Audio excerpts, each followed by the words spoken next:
Hello guys, अहिले चाहिँ म लामपोखरी आइपुगेको छु हो। तपाईहरुको भ्यू पोइन्टहरु यो चाहिँ हो लामपोखरी हो।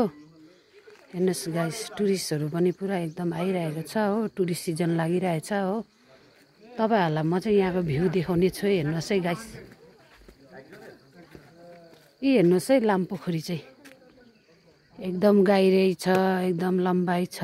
हेर्नुस्, यहाँ माथि देख्दै गरेको चाहिँ मोनेस्ट्री हो। त्यहाँबाट पनि तपाईहरु भ्यू देख्न सक्नुहुन्छ। हेर्नुस् गाइस, तपाईहरुलाई देखाउँदैछु ल।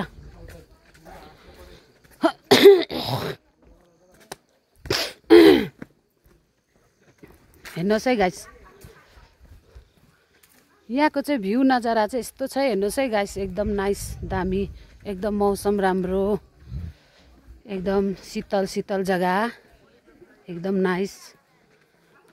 तपाईहरुलाई पनि यहाँ आएर एकदम तपाईहरु पनि आउनु भयो भने चाहिँ एकदम तपाईहरुलाई चाहिँ मन शान्ति हुन्छ, एकदम मन हल्का हुन्छ हो। तपाईहरु पनि आउनु सक्नुहुन्छ।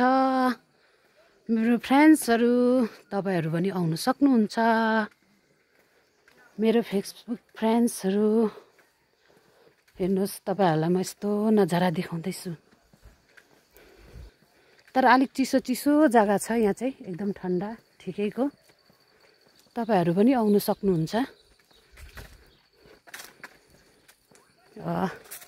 बाटो पनि यस्तो छ, दामी।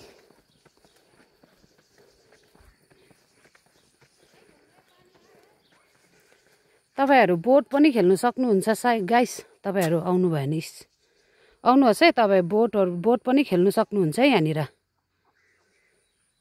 यहाँ माथि मोनेस्ट्रीबाट पनि तपाईहरु भ्यू देख्न सक्नुहुन्छ। अहिले हामी त्यहाँ गएको थियो, त्यहीँबाट यता मुनि लामपोखरी झरेको।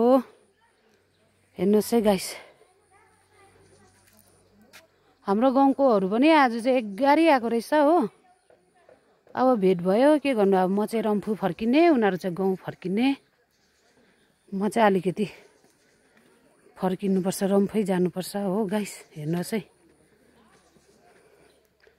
यहाँ परको देख्दैछ नि मन्दिर।